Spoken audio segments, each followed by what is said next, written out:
evening, folks. Yes, it's been a while since you last saw us, but this is our evening edition of Talking Tom Men News. We're going to get right to breaking news out of El Paso. That is where multiple people were killed in a shooting at a Walmart. El Paso police spokesman Enrique Carrillo told reporters that there were more than 20 casualties, a number that could include fatalities and people wounded. Police have ruled out the possibility that there were multiple shooters, and El Paso Mayor DeMargo told CNN that the tragedy is one he is, quote, having a hard time getting my hands around. The El Paso Police Department said the scene remained active around the Cielo Vista Mall near the Walmarts, but said there was no imminent threat to the public. We are staying on top of this breaking news story, and if any updates are received, we'll let you know. Meanwhile, U.S. President Donald Trump has said things are going along very well with China, a day after financial markets around the world fell sharply. That followed the threat from the president to impose a new tariff on $300 billion of Chinese goods in a rapid escalation of the trade war between Washington and Beijing. Tweeting today, Trump sought to downplay the tension and insisted U.S. consumers were not paying for import taxes he has imposed on goods from that country, although economists say Americans are footing the bill. He also said, without presenting evidence, that countries are asking to negotiate real trade deals, saying on Twitter they don't want to be targeted for terrorists by the U.S. On Thursday, Trump abruptly slapped 10% tariffs on $300 billion in Chinese imports, which stunned the markets and ended a month-long trade truce. 19 Democrats hoping to be the next president are in Nevada today to win support from labor unions that hold sway in the state that will cast the first votes in the West in next year's primary. Candidates including former Vice President Joe Biden and Senators Bernie Sanders, Elizabeth Warren, and Kamala Harris will speak today at that labor forum. The Labor Forum is hosted by the American Federation of State, County, and Municipal Employees, a public employees union that has 1.6 million members nationally. The event is a moment for the candidates to prove their pro-union credentials as they jockey for support from a powerful source of cash and manpower. Maryland Democratic Republican Elijah Cummings said he would welcome a visit from President Donald Trump to Baltimore in his first honor comments addressing Trump's attacks on his district's largest city. The comments came after an event opening for an outdoor play space in Baltimore. Trump last week slammed the prominent African-American lawmaker's district as a, quote, disgusting rat and rodent-infested mess, suggesting that no human being would want to live there. Hello everybody, Talking Ginger here with your first look at weather and sports. Well, we are under a brief heat wave as temperatures are about 5 degrees above what we usually see this time of year. But there is a chance for showers in the forecast for tonight and tomorrow. In addition, there will be a cool-off heading into the new week, so I'll have that, plus our sports updates, including a new class for next year's Pro Football Hall of Fame coming up. Thank you, Talking Ginger. We will be back for you in a little bit. 3 people have been killed after a cliff collapsed onto a popular Southern California beach. The beach remained closed today after a 30-foot-long slab of sandstone bluff gave away shortly before 3 p.m. yesterday in Encinitas, a suburb north of San Diego. The beach was filled with people at the time of the collapse. Pictures showed beach chairs, towels, surfboards, and beach toys strewn about the sand.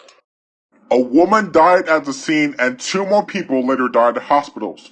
2 people were treated for minor injuries, according to the Encinitas fire chief. Authorities did not release the names or ages of the victims, but said all were adults.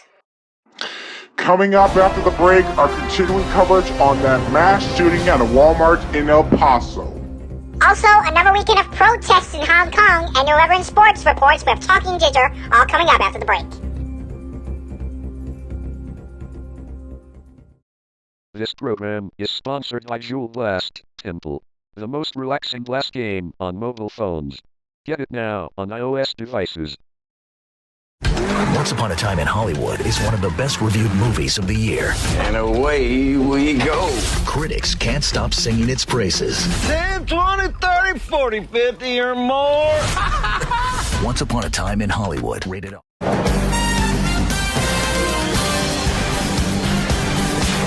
Welcome back. We want to return you now to breaking news of El Paso. That is where multiple fatalities have been reported in a mass shooting earlier today at a Walmart in a Texas city. One person is in custody, and we have conflicting reports on just how many people were shot and killed in this mass shooting. What we do know is that approximately 15 to 20 people have been killed.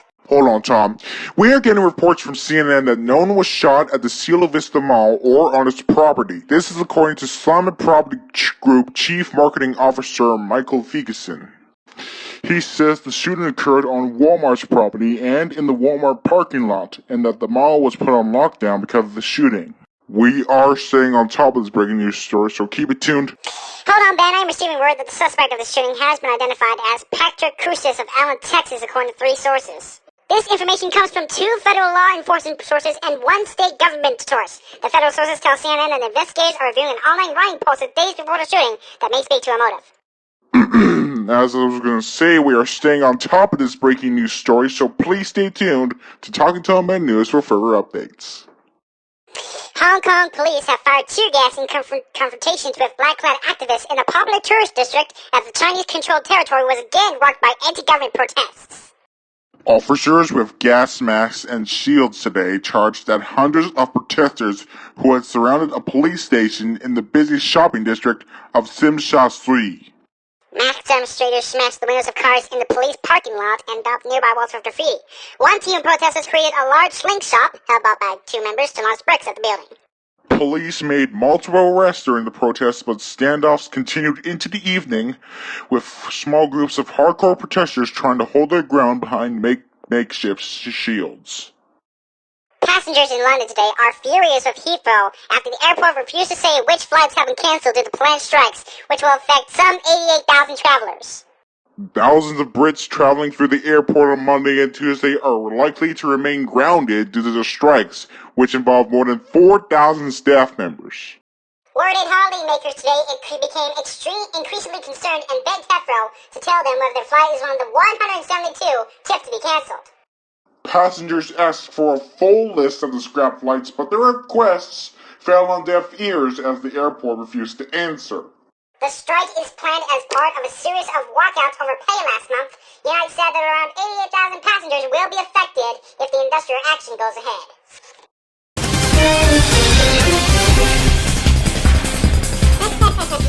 This is Talking News Media Rogers, Talking Ginger here, and it is now time for your 7-day forecast. As I said earlier, we are under a brief heat wave for the weekend, but we are expected to get some relief as the new week begins. Temperatures are going to be in the high 20s again tomorrow, with the humid index in the mid-30s. But there are shower and thunderstorm chances tonight and again tomorrow, but only 40% chance for the region. Tonight's low is expected to be 18 degrees Celsius, with a high tomorrow of 29 degrees Celsius, with a humid index of 37. We have multiple chances of showers for the upcoming week, with the best shot looking to be Wednesday. That is your weather forecast. Now, here's your sports report.